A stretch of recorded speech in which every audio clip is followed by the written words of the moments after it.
Hello, I'm Charlotte and this is Books and Bargains.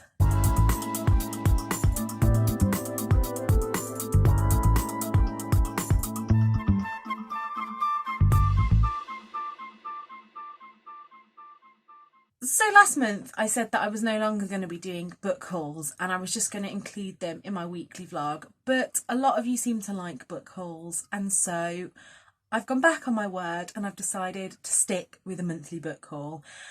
So today this is going to be the books in December. I haven't included the books that I bought from the charity shop. There were only a few of them and I have already included them in vlogs. So these are just going to be books that were gifted to me for Christmas or were sent to me from publishers.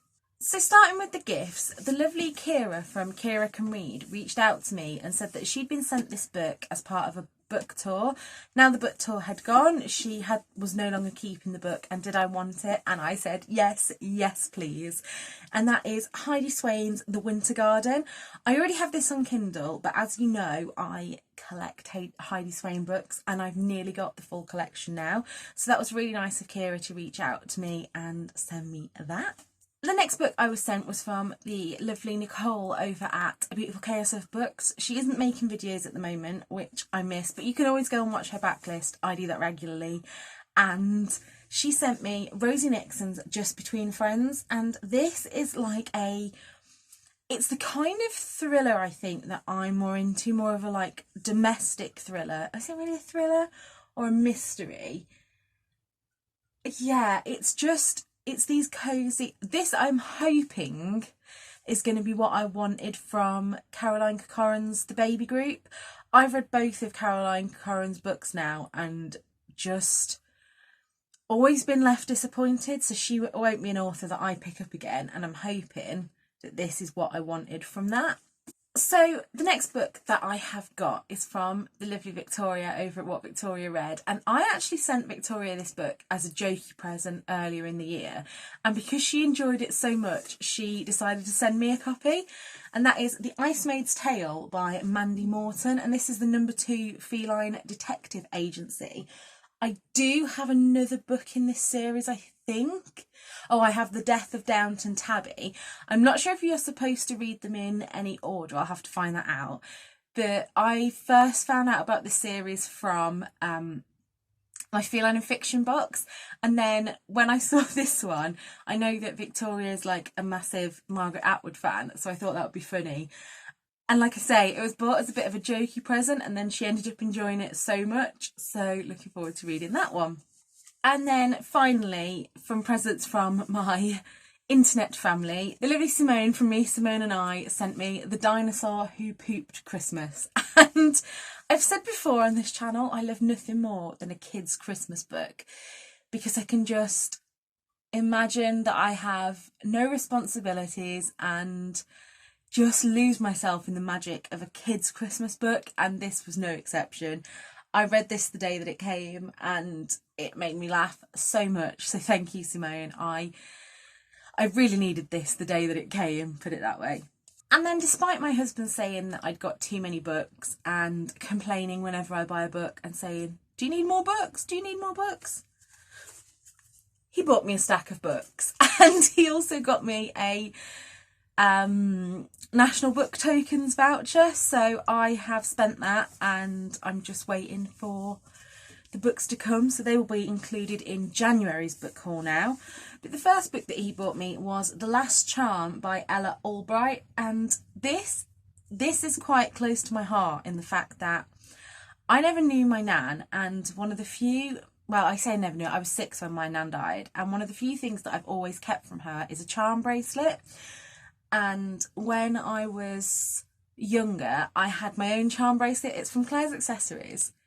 It's in the house somewhere. I should have got it out to show you, but if I find it, I'll show it you in one of my vlogs. And every time anything happened, like GCSE results, singing exams or whatever, my mum would take me to get another charm for it. So all the charms to me have a meaning, and this is exactly what this story's about. And it says Layla's charm bracelet tells a story of love, a story of loss, a story of hope. This is the story of her and the story of Jake, and I'm looking forward to reading that one. He then bought me The Overdue Life of Amy Byler, and I don't really know much about this one. I don't think I've heard anyone talk about it on BookTube, so if you've read it, let me know. But this was recommended to him by his friend Hazel, who they read books together and they've been doing like a book challenge. She read this one and really enjoyed it, so he got it for me. And then the last two are right up my street. And the first one is What Cats Want.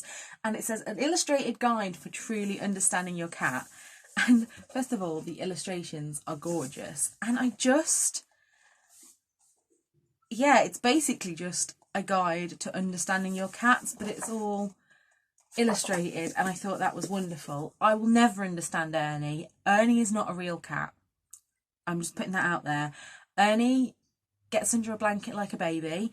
Ernie cries until I swaddle him like a baby. And Ernie the other week came from the kitchen, where he's not allowed, into the living room dragging a full pack of biscuits. Ernie's not normal. And the last book that Tom bought me. Last year he bought me Why My Cat Is Cooler Than Your Baby. And then this year from the Oatmeal he got me How to Tell If Your Cat Is Plotting to Kill You. And I don't think either of my current cats are clever enough to plot to kill me. But Nancy, one of my old cats, was definitely plotting to kill me. And before I go on to gifts that have been sent to me by publishers, one of my friends on Instagram, Feed Me Fiction, had a spare copy of this book, so she very kindly sent it to me. And that is Legendborn by Tracy Dion. I've heard so much about this and I'm really feeling a fantasy book at the moment. So despite the fact that I said that I'm going to try and finish all the books that I'm currently reading, I think I'm going to dig into this one straight away. So the next two books have kindly been sent to me from Book Break. It's one of my favourite days of the month when I get the Book Break email telling me what they'll send me. They always have really good books and I tend to hang out for the paperback releases unless it's something that I'm really excited for. And the first one of these is Beauty and the Bin. I was drawn in by the cover. This is a total cover request. But actually it seems like my kind of thing. It is a YA book about a teenager who has a very eco-warrior, eco-friendly family, but then wants to impress the cool girl at school, I think. And yeah, I'm looking forward to reading that. That looks pretty good. And like I say, who could resist that cover? And then the next one that I requested was Burn Our Bodies Down by Rory Power. I still haven't read Wilder Girls. This was another cover request and I'm hoping to get to that soon.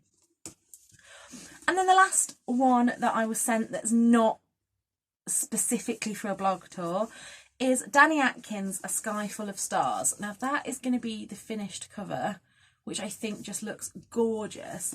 I won this in an Instagram giveaway and I was so happy because last year, was it in 2019 now? Wow. Yeah, so in 2019 I read Our Song by Danny Atkins and it just broke my heart, but in the best possible way. And so when I heard that Danny Atkins had a new book coming out, really wanted to read it. And the last four have all been sent to me for blog tours, so you will see these on my Instagram. Some of them are a little bit later in the year, some are in the next month or so. And the first of these is The Summer Job by Lizzie Dent, and it says, Bernice Finch's life is a mess, but what if she could be someone else? And I'm looking forward to reading that. I then have The Girls I've Been by Tess Sharp, which I don't actually know much about this, which is good. I literally requested it because it says, the must-read psychological thriller for fans of One of Us is Lying and The Good Girl's Guide to Murder. I still haven't read The Good Girl's Guide to Murder, but Karen M. McManus's books were among my favourite of last year, so had to get it. I then have Before I Saw You by Emily Houghton, and again, I'm on the blog tour for this one. Right, okay, I'm going to say this now because I need to let this go. So the premise behind this story is that two people meet in a hospital. He has been in an car accident, I think. Oh, it just says an accident, and he's recovering from that. And then someone else has moved into the bed next to him, but she's been badly burnt, so she doesn't want anyone to see her, so she keeps the curtains round. And forgive me if I'm wrong here, I'm really hung up on the fact that someone who's recovering from an accident would probably be on an orthopaedic ward, and someone that's badly burnt would be in a burns and plastics unit. And also keep getting hung up on the fact that in my hospital especially, I mean, it's been different this year because of COVID, but we generally don't have mixed sex wards unless they're in very like acute areas like intensive care or high dependency units. So once I've let that go, I think this is going to be a really nice romance, because it is these two people who are put together in a set of circumstances and get to know each other slowly through the curtain. So I'm hoping that I love that one. And the last book that I was sent this month is The Girl Who by Andrina Cordani. I'm really sorry if I butchered that. I applied for a proof copy of this last year and didn't get it, but the publisher was very kind to send me the finished copy. This will be on my Instagram in January, I think. And again, this just feels a bit like a YA psychological thriller / mystery. And I'm looking forward to reading that. What more can I say? So I hope you've enjoyed this video. The next video coming to you on Wednesday is possibly the one that I've been waiting for all year. And that is my top 10 of 2020. So until then, look after yourselves. Try not to get too excited. And I'll see you on Wednesday. Bye.